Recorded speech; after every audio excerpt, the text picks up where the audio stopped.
Hello friend, sociology विद्रोह Dixit channel में मैं आज आपके साथ एक आदिवासी नौजवान के बलिदान दिवस पे चर्चा करूंगा।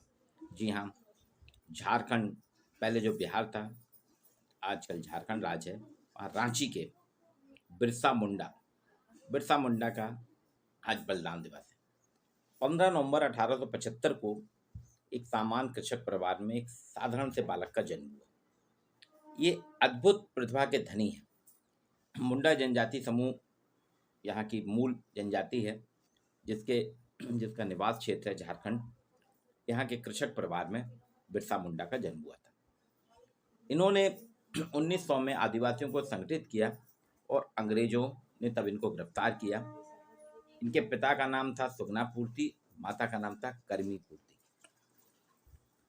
1 अक्टूबर को आपने 1 अक्टूबर 1894 से लेकर 1894 से 1900 के बीच में इन्होंने मुंडा युवकों की एक बहुत बड़ी सेना तैयार की और अंग्रेजों ने वहाँ उस वक्त अकाल पड़ा था। अकाल के बाद भी लगान जो था उसको माफ़ी करने के लिए कि लगान आप माफ़ करिए, इस साल अकाल पड़ा है, हम लोग कृषक लोग लगान नहीं दे सकते, इसके लिए आंदोलन किया। ये इसके आंदोलन के बाद इनको धरती आबा कहने लगे, ये धरती के देवता कहलाने लगे।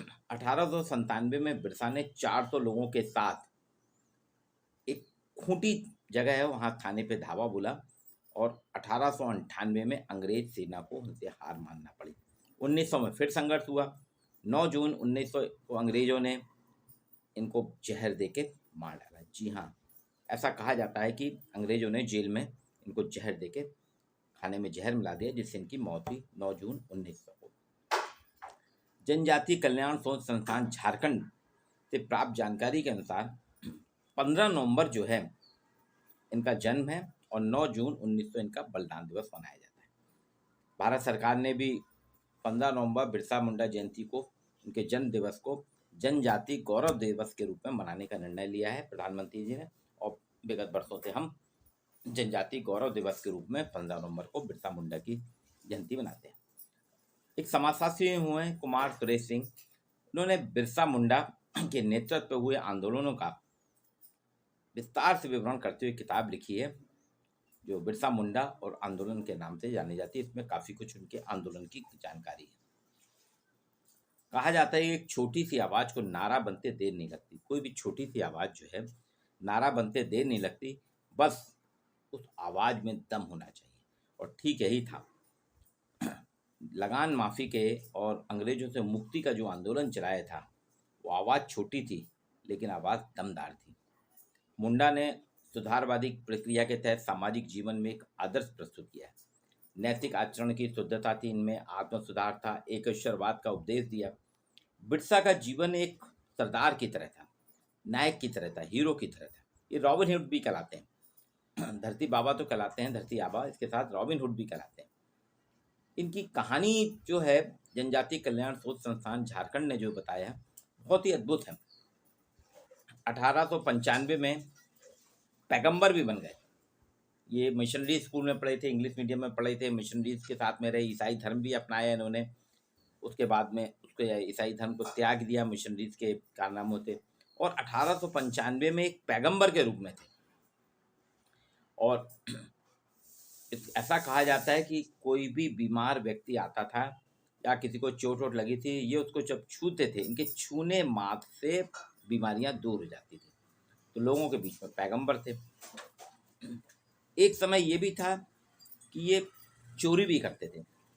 जो शमशान घाट में जनजाति मान्यताओं के अनुसार जो मृतक के साथ में अनाज और कुछ धन धान वगैरह या रुपए पैसे जो रख दिए जाते थे, उसको चुरा लेते थे, उसमें पकड़े भी गए। खैर, ऐतिहासिक जीवन था, विविध कलाकारी वाला जीवन था, चोर भी थे, पैगंबर भी थे, ये एक नैतिक आचरण की शुद्धता भी थे, आत्म सुधार भी, एकेश्वरवाद भी थे, कृषक भी थे, लड़ाकू भी थे, योद्धा भी थे। ये बहुआयामी के प्रतिभा के धनी बिरसा मुंडा जो है, इन्होंने बलि प्रथा का विरोध किया। उस वक्त समाज में जो बलि प्रथा होती थी उसका विरोध किया और एक नए धर्म बिरसाइत का सृजन किया। एक नए धर्म बिरसाइत का सृजन किया। इसलिए मैंने कहा कि बिरसा मुंडा अद्भुत प्रतिभा का धनी थे। चोरी के भी आरोप लगा इन पे, पैगंबर भी थे, इलाका सरदार भी थे, धार्मिक गुरु भी थे, पैगंबर भी थे, बिरसाई धर्म का सृजन भी किया। और इनका कहना था कि बालू बिरसा, इनको बालू बिरसा भी कहा गया। कुछ लोग इनके जो चुराने के, मृतक के उससे कब्र से जो चुराते थे उसके कारण उनको कहा गया बालू बिरसा है, ये पागल भी कहा गया। लेकिन 1895 में बारिश, ऐसा बताया जाता है कि 1895 में झारखंड क्षेत्र में बहुत तेज बारिश हो रही थी। उस वक्त बिजली कड़की, और बिजली कड़कने के साथ ही बिरसा मुंडा, जिसको कोई बालू बिरसा या पागल बिरसा कहते थे, उनको प्रभु के दर्शन हुए और उनको एक संदेश मिला कि तुमको जनता को मुक्त कराना है, जनता को अत्याचारों से मुक्त कराना है। और 1895 के बाद से ही बिरसा के जीवन में बदलाव आ गया। लेकिन ज़्यादा लंबे समय तक इनका जीवन नहीं रहा। 9 जून 1900 को इनका निधन हुआ। ऐसा कहा जाता है कि अंग्रेजों ने इनको जहर दे दिया था खाने में, लेकिन फिर भी एक छोटे से पीरियड में, मात्र 1875 में इनका जन्म हुआ और इनका निधन बहुत जल्दी हो गया था 1900 में। तो आप देखेंगे अल्प आयु में, मात्र 25 साल की आयु में बिरसा ने असीम ऊंचाइयां प्राप्त की। मध्य प्रदेश में जबलपुर में बिरसा मुंडा का कोई रोल नहीं, यहाँ कभी आए भी नहीं। लेकिन आधारताल तिराहे में भी आज से लगभग 25 साल पहले बिरसा मुंडा की प्रतिमा स्थापित की और हर साल 15 नवंबर और आपके आज वहाँ पे माल्यार्पण होता है। लोग वहाँ पे जाके मन्नत मानते हैं, देश की खुशहाली के लिए सभी राजनीतिक दल आदिवासियों को लुभाने के लिए वहाँ पूजा अर्चना सब कुछ करते हैं। तो आज बिरसा मुंडा का बलिदान दिवस है। बलिदान दिवस पे आपके साथ मैंने ये लेक्चर प्रस्तुत किया। आपको कैसा लगा इसे लाइक कीजिए और इसको शेयर कीजिएगा। आपको मैं नई नई जानकारी इसी तरह से मिलूँगा। और एक और चीज़ है बिरसा मुंडा के साथ में, ये आदिवासियों की जननायक है। जैसे मध्य प्रदेश में टंटिया भील है, उसी तरह से झारखंड में बिरसा मुंडा, मालवा प्रांत में टंटिया भील और महाकौशल प्रांत में रानी दुर्गावती और एक बिरसा मुंडा। ये तीन जो हैं युवा थे और युवा, इनका यूथ जो है, इनका यौवन जो था सिर्फ संघर्षों में बीता और इन्होंने समाज के लिए, अपने जनजाति वर्ग के लिए बहुत कुछ करा और संघर्ष ही करते करते इनका निधन हुआ। तो बिरसा मुंडा की जयंती पे आप सभी को सत सत नमन।